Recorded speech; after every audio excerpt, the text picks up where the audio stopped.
and I'm so glad to be back at Godrej as well, not just in Mumbai. I work at the Center for Business History, as we've heard, and a lot of times I am asked, who really cares about history? Certainly it's just the old people. But then I remind them that any kid who's ever played a game knows that if you don't save what you did today, you're not going to be able to continue tomorrow. So the kids get this intuitively. And sometimes they are, however, a little bit destroyed by the schooling system, where history is taught in various ways. And history easily becomes the story of kings and queens, of presidents and prime ministers, of big decisions, where in fact history is the story of all of us in our daily lives. So what I'm going to be talking about for the next 40 minutes is how can we find those stories that relate to us all? And of course we do it from a business perspective. How do we relate those stories on a corporate level? How do we make them useful for corporations? And not all corporations agree with this. Some corporations have slogans like this. This is a Swedish tech consultancy. That is the result actually of a merger between a Swedish company and a Finnish company. So when they merged, and they both have 100 years of experience and legacy in each individual market. When they merged, they want to create something new because we are coming together. And business is always forward-facing, as we know. They become even more forward-facing when they merge. So they have this as if they didn't care about that long legacy they actually have. And they know that I talk about them this way. We actually have part of an archive for them. And it's an ongoing discussion with them. Of course, they value their heritage, but they have decided to focus on purely the future. And our argument with them is always that, hey, you should use your heritage to propel you forward. Much like a Swedish department store in Stockholm does. First with the latest since 1902. A tagline that their founder in 1902 actually said, we should be first with the latest. And they've been using that for 120 plus years. And this ad campaign from a couple of years ago is actually, to the left, is an ad campaign from 1950s, shot inside of the warehouse, or the department store. And they shot new pictures in the exact same location. Just as a way to connect the old with the new and move forward. So that's also the main message today, is that we don't have to get stuck in the old. Let's use the old to help us move forward. Because history and future are not diverging paths, they are actually supporting each other and pointing in the same direction. Now, who am I to talk about this and why? As we've heard, I work at the Center for Business History. We take care of Swedish companies' archives. For companies that don't have an archive internally, we are an outsourced facility for them. So they can put their historical material with us, we can manage it for them. And we've been doing that for over 50 years. And when we were founded, it was with this mission statement, if you will. This is actually paragraph 1 of our statutes, but it became our mission statement. It's nice when the statutes actually work that way. We exist to preserve and present Swedish business history, which is why a lot of my examples are going to be Swedish. But hopefully they are general enough to travel. We are a non-profit.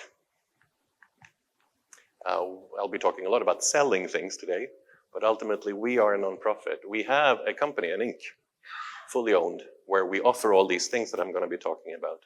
We offer archive services, either put your archives with us or we can help you set it up. If you have your things with us, we will help you do research, we will manage it, and we will do storytelling for you, if you will. These are the numbers that we like to throw around. We've been doing it since 1974. We have about 87,000 shelf meters.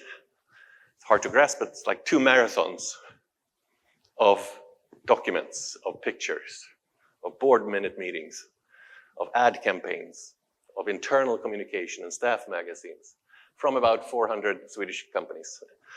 And there are 28 of us who do it. And when that business works well, we can do things in the non-profit that any individual company might not be interested in doing. But we can do it now since we have that much material for a couple of different projects. But I'm not going to go into that because today we're here to talk about why corporates should be using their history. Some of the corporates that we have helped are these guys. Some you may recognize because they have traveled. Some are very local Swedish. But H&M for the clothing, Ericsson for the telco, Atlas Copco does industrial machinery. Autoliv you may not have heard of, but you've all used their products because they do the seat belts, and hopefully you've never had to use one of those cushions. But that's what they deliver to all the car manufacturers around the world. So that's just to give an idea of what we do. And we do a lot of publications, as we said. But books, this is primarily a picture just to bring home the fact that a storytelling exercise does not have to land in an anniversary book or a coffee table book. It often does. But it can also land in a website, in an exhibition, in a movie, in a podcast. There are so many ways to tell a story. And I'll get back to various ways of doing that. I started out by talking about the value of history. Let's dive a little bit more into it, because it's not just the kids who get it. Some of our big thinkers and poets also get it, like Maya Angelou from the US. All these statements that are very easy to agree with. Malcolm Gladwell, the Canadian business writer. They all point to the fact that you have to remember where you've been to help set out the path. Because we don't want to repeat old mistakes, which, by the way, cost more every time we do them, if we forget them. And these are all very generic, if you will, statements. They're very easy to agree with. And whenever we talk to corporations, they immediately say, yes, of course, we can all agree with that. Great, we say. Now can you put a number on it? Because you need to add budgets. We all work in a corporate world. There needs to be a budget for whatever project we want to do. So we have to figure out what is the actual financial value of history? What is the actual financial value of communicating?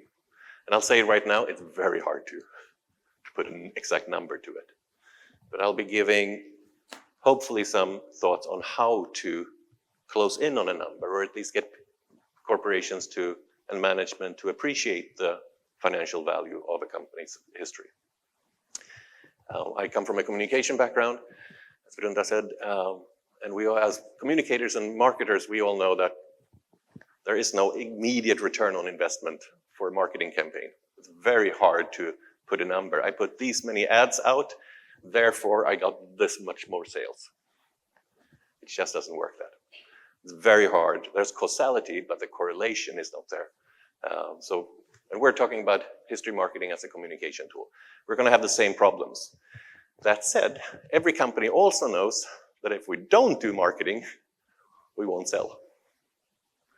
So companies agree to do marketing, and we think they should agree to do history marketing too. There are 4 perspectives that I like to bring into a conversation with a company when we talk about the value of history. They've all agreed to Maya Angelou's great statement or Malcolm Gladwell's more business-oriented statement. But when we start talking about them about putting that value, inevitably there are going to be 4 different perspectives that come out in such a discussion. So here they are. The first perspective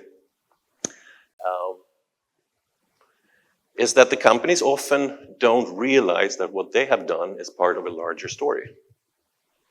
They feel like we've done something with our stuff that we sold for our customers, and it's a very niche view on history. Every corporation that's been around for a long time, and we're standing in the room of one right now, has affected your history, your shared cultural heritage. With a very Swedish example, this man, which is very important to us Swedes, but nobody knows of him outside. He was our prime minister for about 40 years, from the 1920s to the 1960s. We call him the man who built modern Sweden. He set so many things in motion. So Per Albin Hansson is very important to us. But if he built modern Sweden, we'd also like to add that this guy gave it furniture. And this guy clothed it. And these are the founders of IKEA and H&M. The IKEA Museum, because there exists one right now, at one of its floors, it has 5 living rooms. From the 1970s, 1980s, 90s and forward, furnished with IKEA furniture from each era. It becomes a story of the company, whatever it has produced, but the larger picture is also there. It becomes a story of how Sweden has lived, what it would look like in a home in the 70s and the 80s. A time-traveling machine that again speaks to both the young and the old. So one perspective that we bring into that discussion with the corporation is that take your place in the larger story. The second perspective is that often we are helped by the fact that many companies put these little taglines to their logos.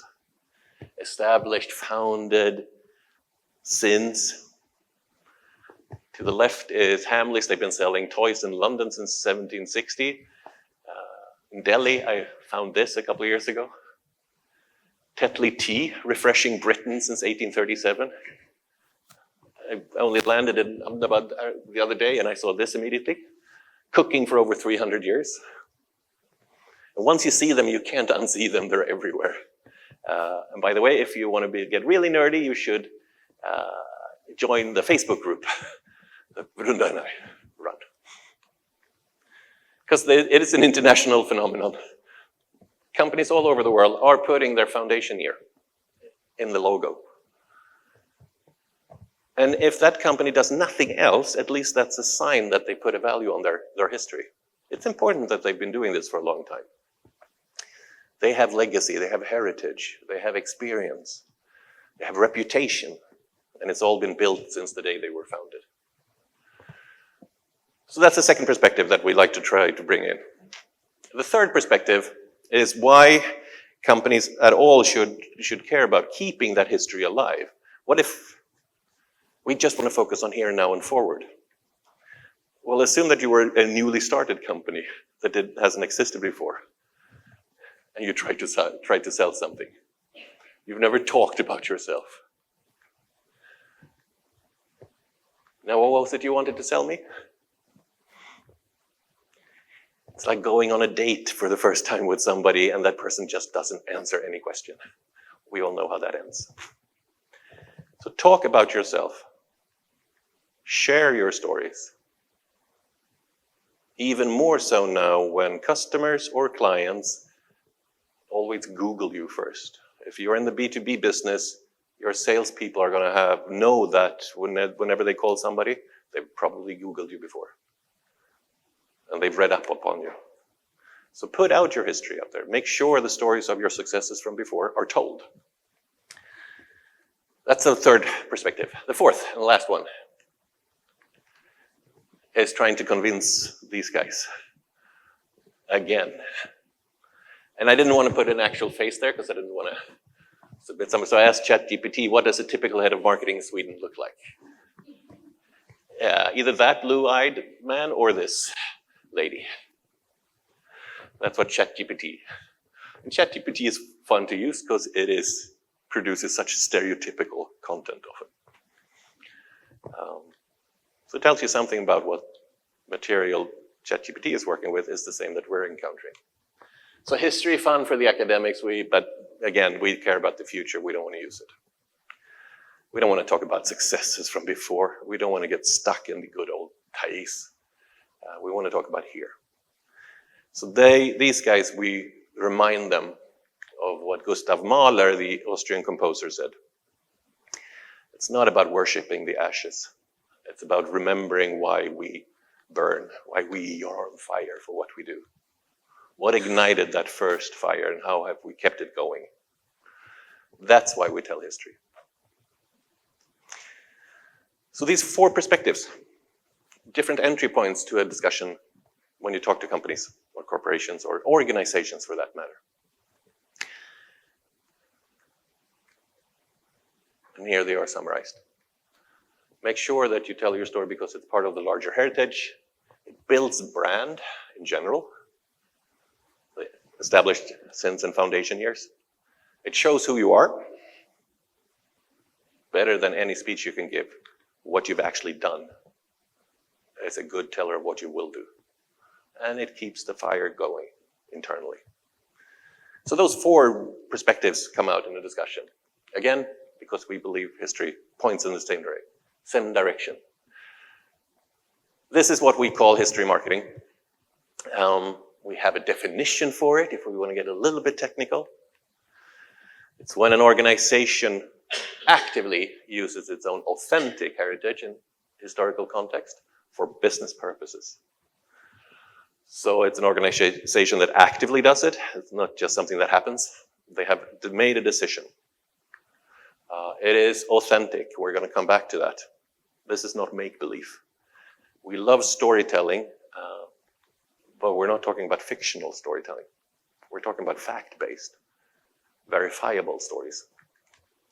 And we do it for business purposes. There are uses of history in many ways in the academic world, in the political world, where they might not live up to the authentic part always in the political world. But here and now, what I'm talking about is doing it for business purposes. We do it because it's good for our corporation or business.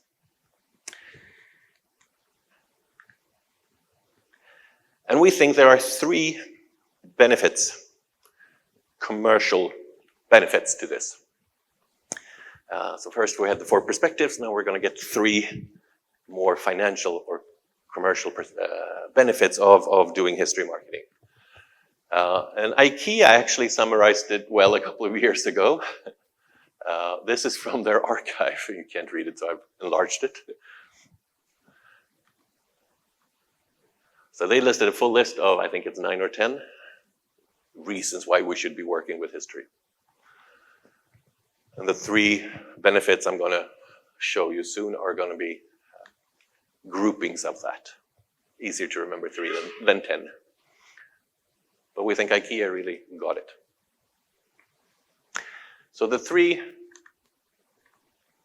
benefits you get from using history in a company: you build your brand, that's an external aspect. You strengthen the organization, that's an internal HR-focused activity. And you actually can handle risk and change as well, which may sound strange, but I'll give you examples of that. But I'll start with the first one. Here's a couple of examples of how others have built brand.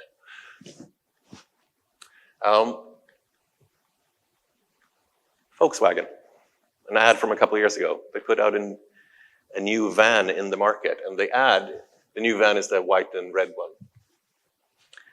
But they have the old classic one slightly to the left, and they have the classic Beetle there. They even threw in a brand that's not even theirs at the far end, just to put the new thing in its place on the timeline.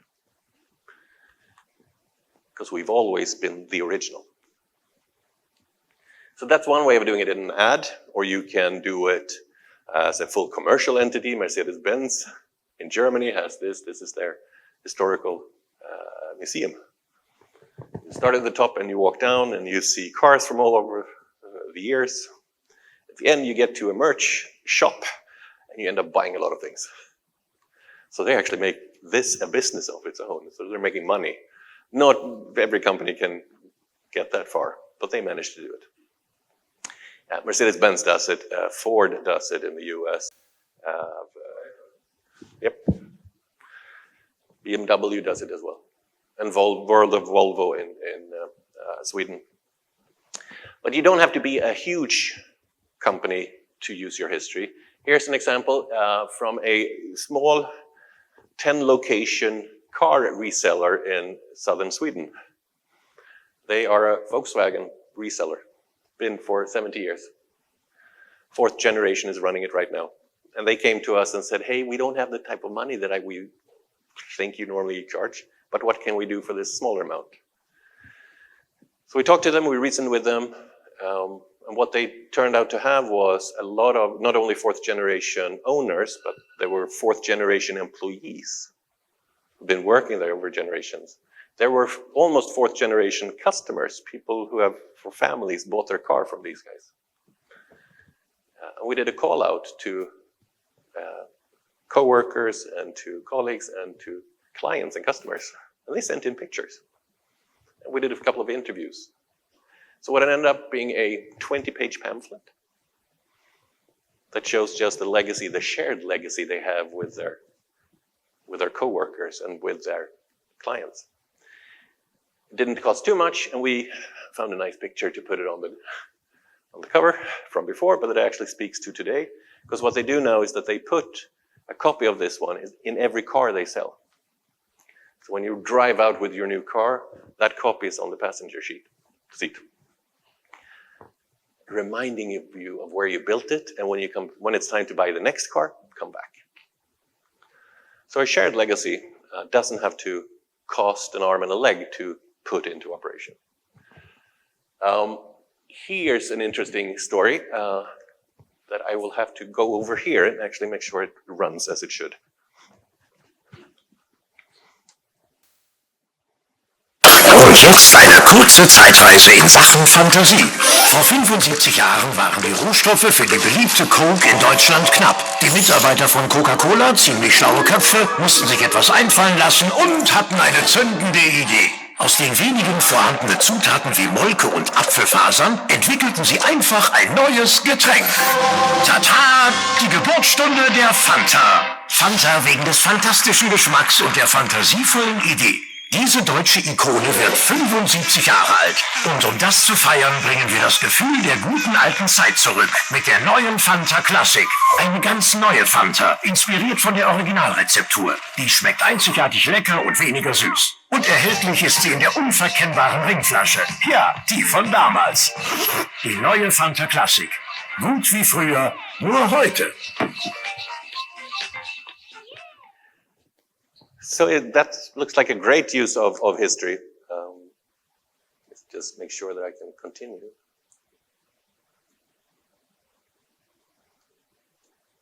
Und jetzt eine kurze...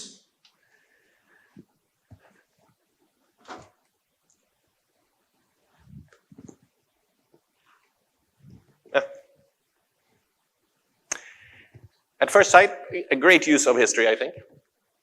You bring up an old story of a beloved drink, a soda drink, how it was created during scarce times. It was actually a result of scarcity, so we came up with an invention. And we're celebrating. We're bringing back the original bottle even. There is one trouble with this, though.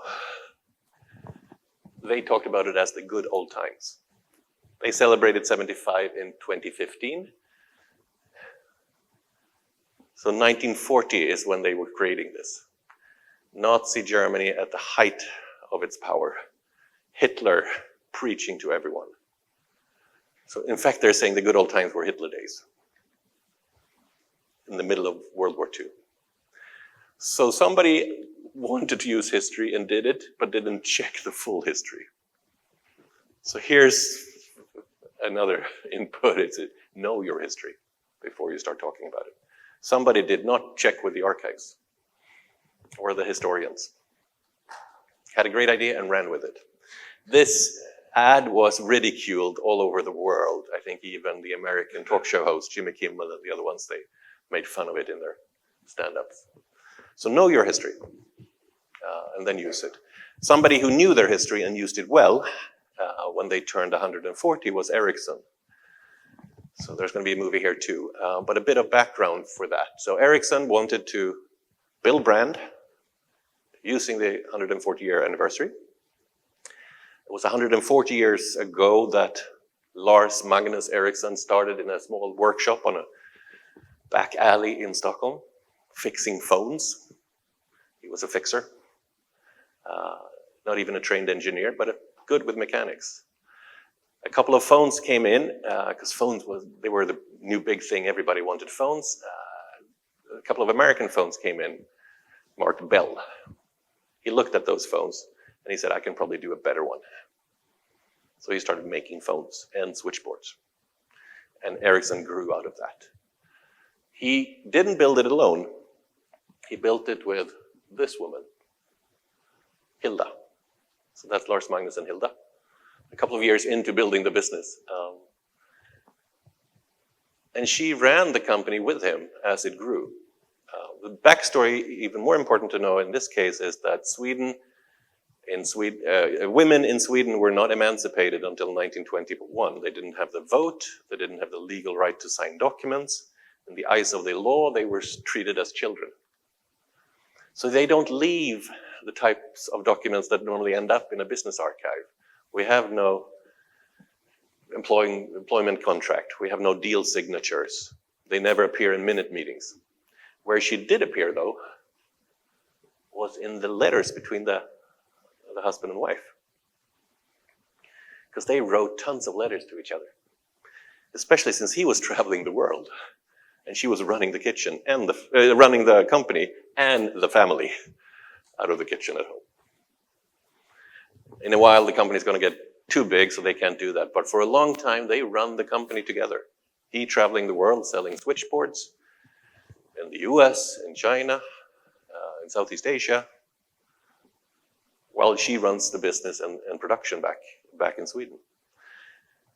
Ericsson took these letters and turned them into a movie when they turned 140. They wanted to celebrate this power couple. And this is the movie.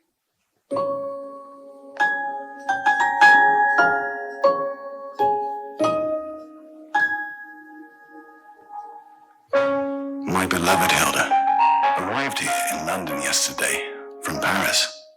Our telephones seem to be in the forefront, and we have not yet seen an exchange matching ours.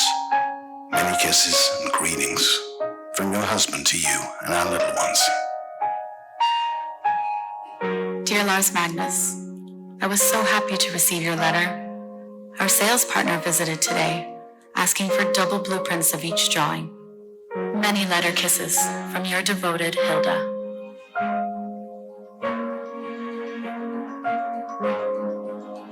We have hired an engineer who can travel to Shanghai, so perhaps there is finally a way to enter into that market. You still seem so far away, but indeed, our telephone lines are making the world a much smaller place. Being so far away from you, having no contact with the rest of the world, my thoughts are most often with you, and I send you my greetings via the moon. I have received your letter sent from Chicago. Gustav cannot quite understand you can receive letters, as I have told him that you are so very far away. Now I will take this letter to the post box at the station.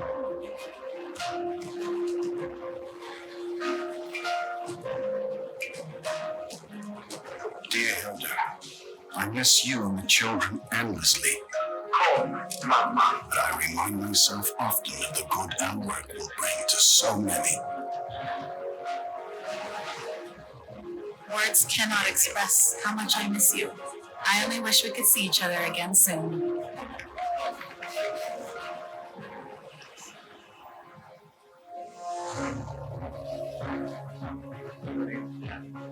Dear Hilda, we recently employed new and experienced workers who can build up the company we need. They will be able to build the equipment and deliver it to many more people faster than we have in the past.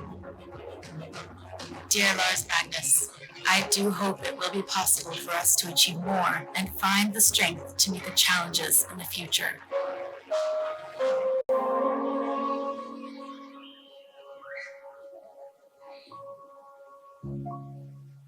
Ta-da. It's good, isn't it? And what I think they do, among so many good things, what they do extremely well is connect then and now. You even have voices from 140 years ago talking to what we're doing today at Ericsson. It's just as relevant, the issues and problems they struggle with then as they are now. And the ambitions are the same.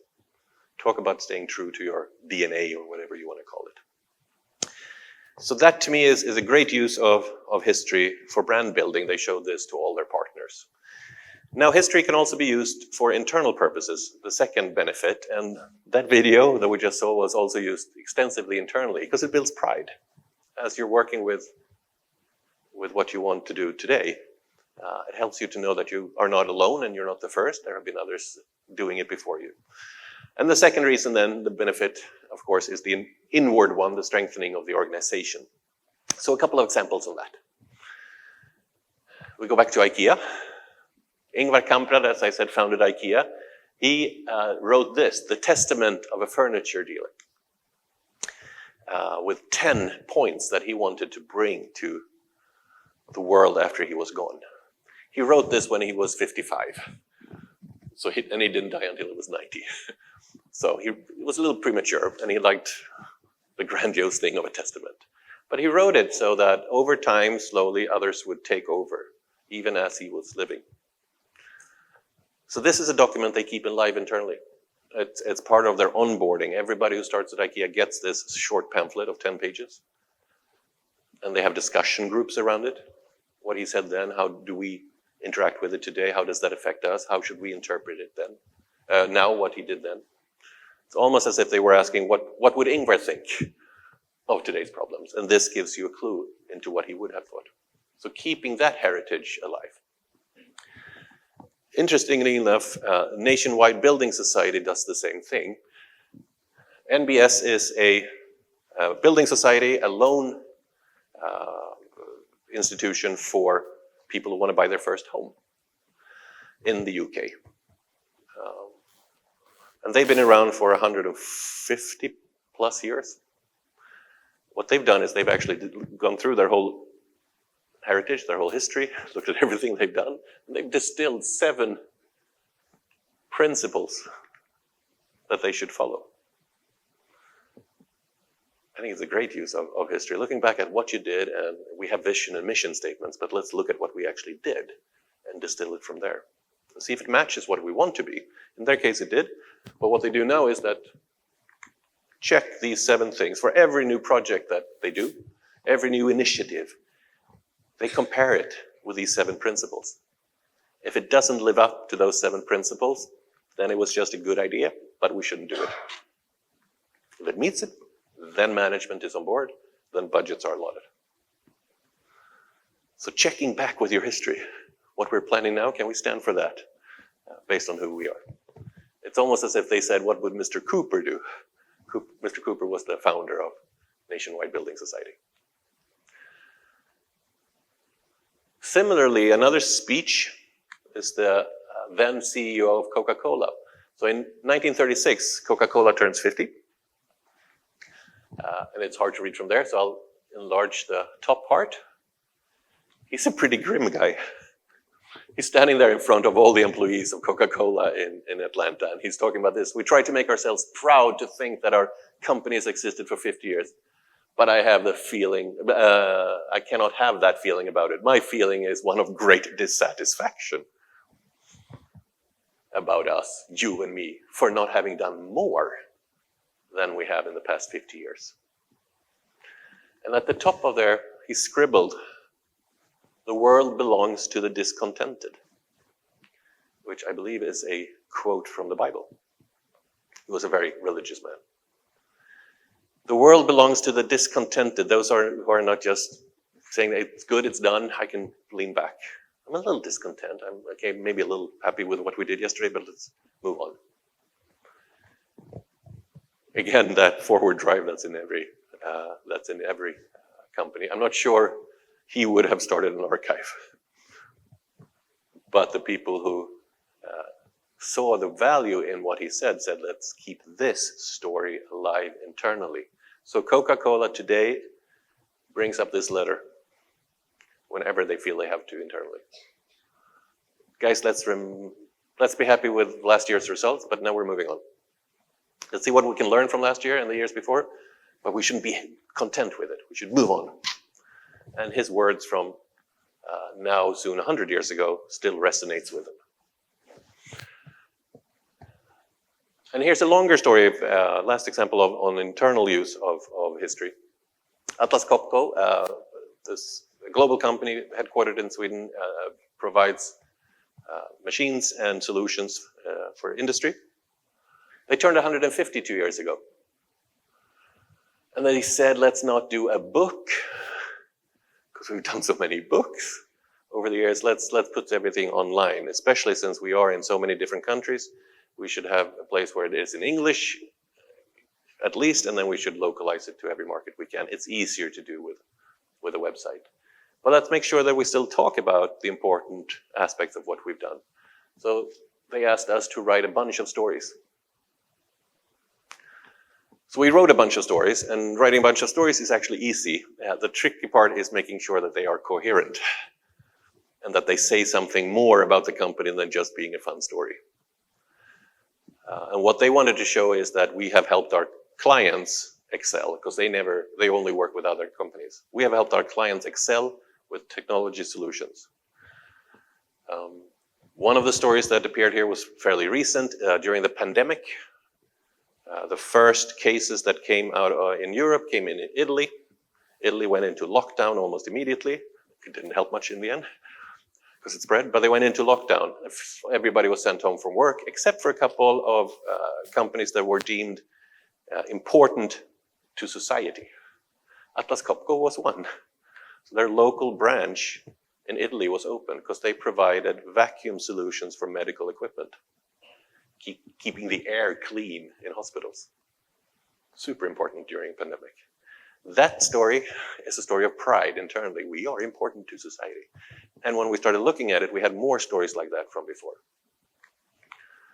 So all those stories were put on a website, but in the end they actually said, oh, we have so many stories, let's make that book. So we made a book for them, only in English, and in a limited edition, so they can hand it out to clients and partners. I only have my hand in there for reference, size reference. It's not a big coffee table book. It's a simple little one of 200 pages, and you flip it, and it's full of pictures. It shouldn't be an academic book, but a fun book to look at. Look at pictures, read short texts, meet the people from today who talk about what they do as they build on what previous generations have done. That actually helped us address another issue with Atlas Copco's history, because it's very male-dominated. Men, men, men, men, men, on every picture we looked at. Until we started reaching today's era, and today actually about 35% of the workforce engineers are women. So you ask a woman of today then to talk about what happened before.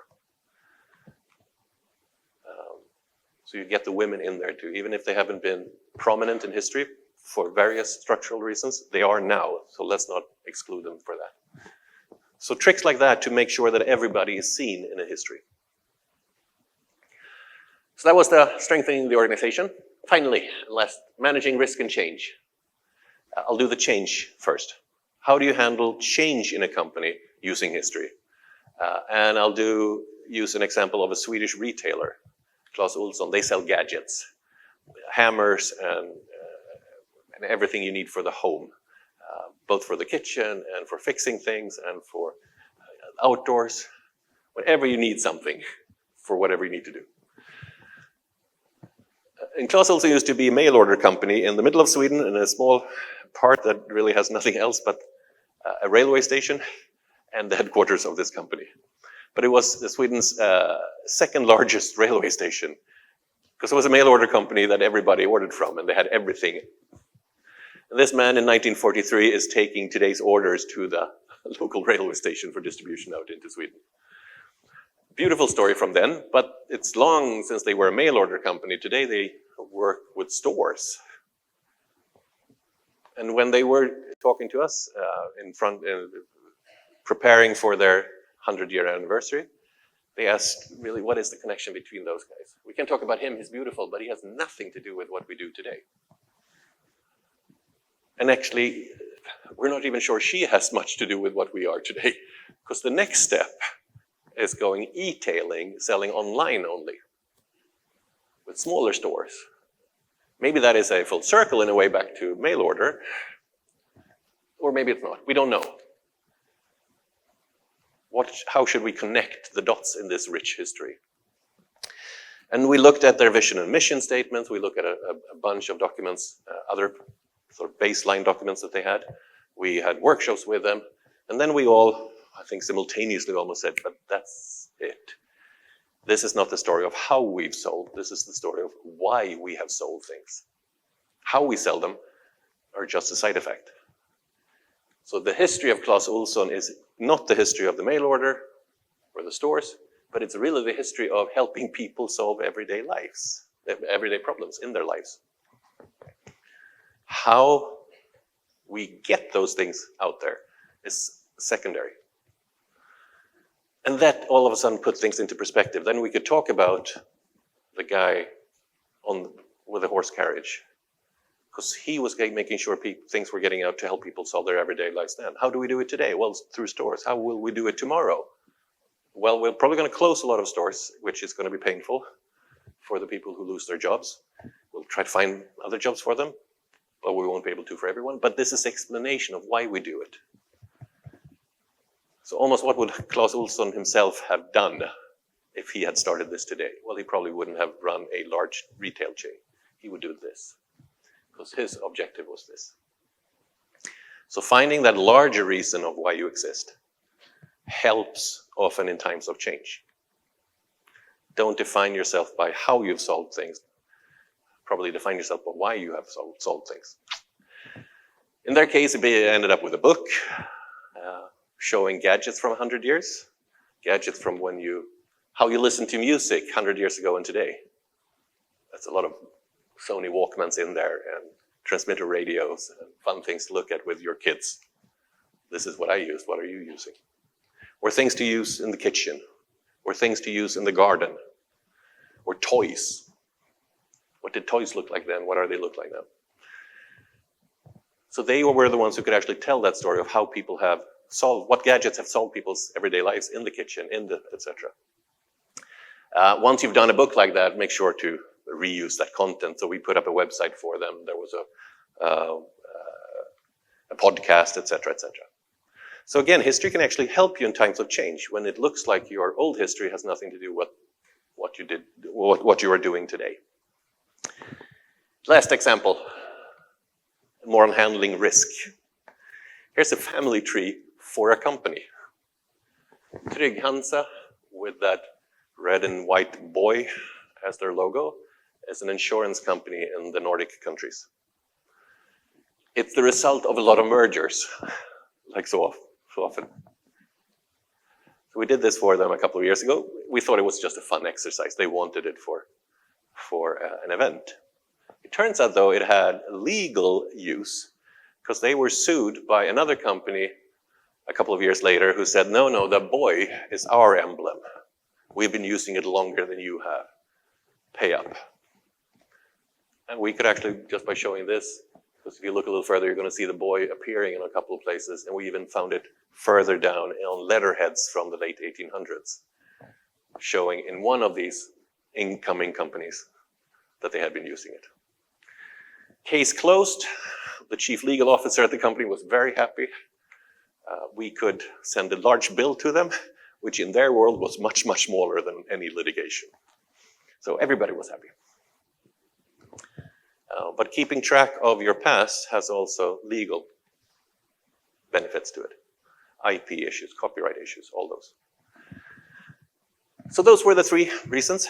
If you're working in corporate communication, think about it for the brand building. If you're working in HR, think about it for organization. If you work in top management or legal or in change, think about it for the third reason. We have a few slides more, because now we've talked about why to use it. I just want to give a few examples of how to use it. You've already seen how others have put their history into practice, so let's do a few more. I did touch upon the fact, though, that before you start deciding whether this is a book or a bunch of stories for Instagram or a podcast or a website or maybe an exhibition, Because it's very easy to start with the form and not the content. Start with the function and not what you're going to fill it with. So make sure you find your storyline before finding the form. And there are 3 phrases that we use to help in that. Here they are. Why do we do this at all? Your heritage is your proof point for today's promises. People are going to believe you today because of what you did in the past. Remember that grumpy old man on the ad? That's the idea there. Why do we do this? Or how do we do this? We actually start with the future and we work back. What you're working with today, what your plans are for the future. Let's find the examples from the past that has most to do with those ambitions you have today. The root threads that are more significant for what your ambitions are today. It also helps to deselect those stories that have nothing to do with what you are today, because you're going to have to select. And what? Focus on not what you did, but why you did it. The Claes Olsson story. Don't focus on how you structured your sales. Focus on why you were selling things in the first place. Why do we exist? The second one, we've stolen actually from good friends of ours. History Factory is a US firm that works with heritage management. If you want to read a great book on that, they have more on how to start with the future and work back. And in a longer workshop with a company, we can probably spend half a day or a day or 2 days with a company working just to finish off that sentence. The history of our company is really the history of. That's an exercise that's good to do every 5 years in a company. The history of Godrej is really the history of, and then you figure out the end, finishing of that sentence. And it might be a different ending to that sentence today than if you had done it 5 years ago, than if you do it 5 years from now. Well, that's okay. It should be, because we keep history alive by questioning. But that's a guardrail we think of to hold on to as we walk into the archives. So we will recognize the good stories. So when you know what to say, then you can decide how to say it. We've already seen websites. Here's a mining company in Sweden that we helped do a history site, but they wanted a movie. Okay, since we've done all the research for the site, we could do a movie. We could do a book. Because they are in limestone mining, so they, in the end, create cement. A lot of good content to be used for social media. So once you have your story down, use it in as many ways as you can. An exhibition. This is the headquarters of Ericsson in Sweden. As you walk to the conference room with your clients, you pass by the history. And if you want to, you can talk about a couple of the gadgets in there. If you don't want to, you can just pass them. But history is there. Setting the foundation for today's discussions, so to speak. Or ads. KLM did this great ad when they turned 100. The Dutch airline company. Found an old picture, they took a new picture. And you get both consistency, because they've been flying people for 100 years, but they also get progression, because she was not allowed to fly 100 years ago. She is today. One of my favorite history marketing ads. Remember Nationwide? It's going to be one of my last examples now, because they did something fun. They did spoken word ads, spoken word poetry. Just because that's so much fun, let's watch one. 3, 2, 1, act. A black and white empire. London, 1884. The foundries churn out change. There's far more smoke than air. And in this giddy town, far more working heads than places to lay them down. You want your own roof, you better have pinstripes and money to spare. Fortune favors the fortunate, small change there. The butcher, the baker, the candlestick maker, who thinks they matter? Mr. Cooper does. Help each other and we all get up the ladder, Mr. Cooper says. We all have a share. We all get a vote. We're in the same boat. Stand together and build. A nation of helpers, a nation of houses with hopers inside. The currency of kindness, nationwide.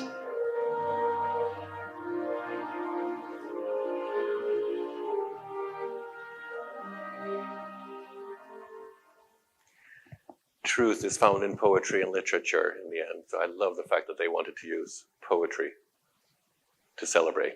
They actually, it had such a big success rate, so they ended up doing a few more. And actually, this one is very good, so I'll do that one as well. They found the first mortgage in the archives. The first guy they lent money to, or family. And they said, let's celebrate that. Elizabeth and Alfred Idle are Victorians, librarians, lending worthy books to milliners and coachmen. Every borrower bets on a better life tomorrow. Behind the hairpins and white collars, hell, a devil's acre full of slums and sweatshops. Alfred knows it well. He wants clean air, good drains, fair pay. Elizabeth wants her say. Next thing, she'll want the vote. For now, she'll settle for her 9 kids sleeping safe beneath a roof they call their own. The price of hope, 6 bob a week for hearth and home. Alfred Idle signs the dotted lifeline and becomes our mortgage number 1.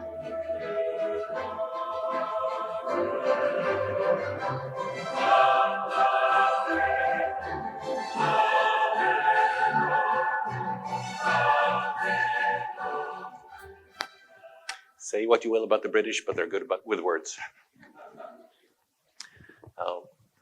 So these last examples are just to remind ourselves that once we have the storyline down, we know why we're telling the story, we manage to get management on board with telling our history. The world is your oyster. You can tell it in so many ways. There's a whole book on this, which I wrote. And basically I was fortunate enough to put pen to paper on behalf of all my colleagues who have been doing this for 50 years. So all the examples in the book, many of the ones I've shown here, are not mine. They come from my colleagues and the rich experience and the legacy that we have. But it's a book in 4 chapters, and we pretty much covered all of it in these 45, 50 minutes. Why companies like or don't like history, why history is important, some core considerations, and I'll actually spend a few minutes on that, and then the process, the three statements, the heritage statement that you work with, and how to package it. And if you don't feel like reading that whole book, they're summarized in 5 things. And I think hopefully you'll recognize them after this talk, even if I haven't mentioned them explicitly. But be retro, not nostalgic, is the whole idea of not getting trapped in old funny tales that have nothing bigger to say. Find your core narrative, we talked about that, finding your general story, why you exist, and then you can find all the supporting stories for it. Be a street smart storyteller. It's again the idea that if we do a book, let's make sure we do it in a way we can reuse it. If we do a website, let's make sure we can package it somewhere else. The truth, nothing but the truth, we have sort of implicitly touched upon. There's a lot of storytelling going on where you just focus on all the good stuff. And nobody believes in the end a company that just went from success to success to success to success to success. We all know that's not life. So be sure to keep the difficult times. Hopefully they were turning points. There were milestones for reasons. There were difficult times that we could take ourselves out of, but they were difficult. Include those, including the ones where you messed up. Because most of the time people will know about them anyway. So if you tell your story and don't include them, they're not going to believe the rest. The 5th and last one, never stop. There are new employees coming every day. There are new customers coming every day. They need to hear your story. So keep telling your stories. Keep the stories alive. And save what you do today. All of you who are here. Again, the people who get your jobs when you all retire will not know what you've done unless you save it. So an encouragement also to save what you do in your daily days. And with that, just a big thank you for having me here. Thank you.